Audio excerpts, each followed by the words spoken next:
আসসালামু আলাইকুম বন্ধুরা, আশা করছি সবাই ভালো আছেন। আবারও মেসি মেসি চিৎকার। যুবক বয়সে একটা সময় রেসলিংয়ের ক্রেজি ফ্যান ছিলাম। সময়টা সম্ভবত 2000-2005 সাল হবে। টিভিতে WWE সাপ্তাহিক একটা প্রোগ্রামই দেখা হতো, স্ম্যাকডাউন, র, আর তাদের ইয়ারলি কিছু প্রোগ্রাম, স্পেশাল প্রোগ্রাম যেমন সামার স্ল্যাম, রেসলমেনিয়া, এগুলোর জন্য অনেক বেশি এক্সাইটমেন্ট কাজ করতো। আপনিও রেসলিং দেখতেন কিনা কমেন্ট বক্সে আমাকে জানাতে পারেন।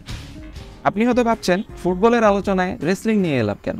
কারণ বিষয়টা খুবই প্রাসঙ্গিক, খুবই রিলেটেড। রেসলিং আর ফুটবল ছাড়া আর কোনো খেলাতেই আমি দর্শকদের কোনো প্লেয়ারের নাম ধরে চ্যান্টিং, বাংলায় যার অর্থ জব করা, সেটা করতে দেখিনি, কখনোই দেখিনি। মজার বিষয় হচ্ছে দুইটা খেলা কিন্তু একদমই বলতে গেলে অপোজিট। রেসলিং হচ্ছে 90% ব্যক্তিগত খেলা আর ফুটবল হচ্ছে 100% দলগত খেলা। অথচ রেসলিংয়ে রক, জন সিনা, এদের নিয়ে কত চ্যান্টিং দেখেছি আমরা। কিন্তু এই 6 মাস আগেও আমার কল্পনাতেও ছিল না ফুটবলের দর্শকরা এভাবে কখনো কোনো প্লেয়ারের নাম ধরে চিৎকার করতে পারে। আমি দেখিও নি।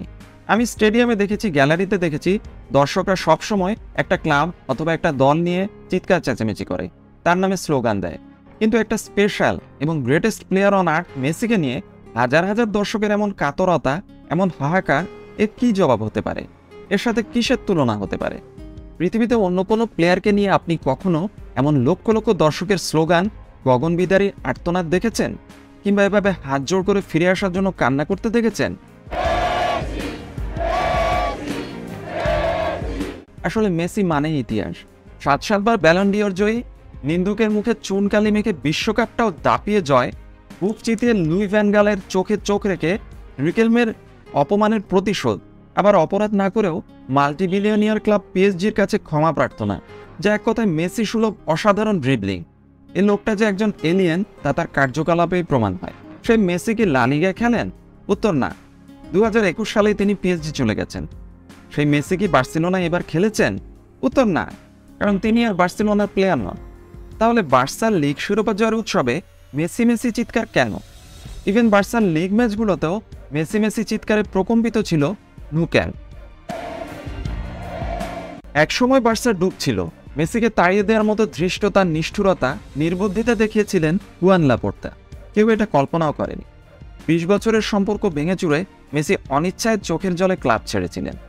গুগল, ফেসবুক, টুইটারে রেকর্ড গড়েছিল এই নিউজ।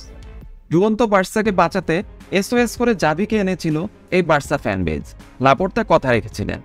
এই বার্সা এখন লিগ শিরোপা জিতে আহত বাঘের মতো গা ঝাড়া দিয়ে উঠেছে। ডিফেন্সের দুর্বলতায় বায়ার্ন মিউনিখ, লিভারপুল, রোমার বিভৎস স্মৃতি ভুলে এই সিজনে ক্লিন শিটের রেকর্ড গড়ে জিতেছে লা লিগা। এবার তাই মিশন চ্যাম্পিয়ন্স লিগ। বার্সা ফিরতে চায় বার্সার মতোই। ফ্যান্সদের তাই মাথা নুয়ে অনুরোধ, এবার মেসি ফিরে আসো। গগনবিদারী আর্তনাদ, এই বার্সাকে, এই ফুটবল বিশ্বকে, এই পৃথিবীকে তুমি যা দিয়েছ, আমরা এবার তার প্রতিদান দিতে চাই। আগামী সিজনে ক্যাম্প নুতে বার্সা খেলবে না। মনজুইক স্টেডিয়ামে তুমি দাপিয়ে বেড়াবে। এর পরের সিজনে, জীবনের শেষ সিজনে, তোমাকে নতুন সাজে সজ্জিত ক্যাম্প নুতে লক্ষ কোটি দর্শক দাঁড়িয়ে স্যালুট জানাতে চায় মেসি, তুমি ফিরে এসো। ঠিক যেভাবে 2010, 2014, 2018-এর বুক ভাঙা কান্না মুছে 2022-এ ফিরে এসেছিলে আর্জেন্টিনার হয়ে বিশ্বকাপ জিতে, সেভাবেই বার্সা তোমাকে চায়। পুরো পৃথিবী তোমাকে চায় এই বার্সার জার্সিতে। লিওনেল মেসি, তুমি কি শুনতে পাচ্ছ? মেসির ফিরে আসার সম্ভাবনা কতটা, আপনি কি মনে করেন? কমেন্ট বক্সে জানাতে পারেন। সবাই ভালো থাকবেন। Take care. আল্লাহ হাফেজ।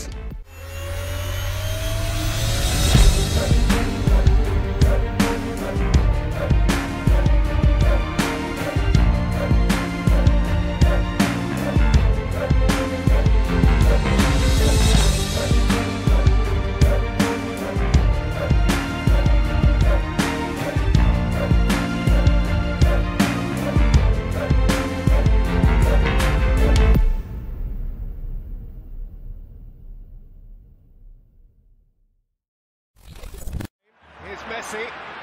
Messi! Who is the best player in the world?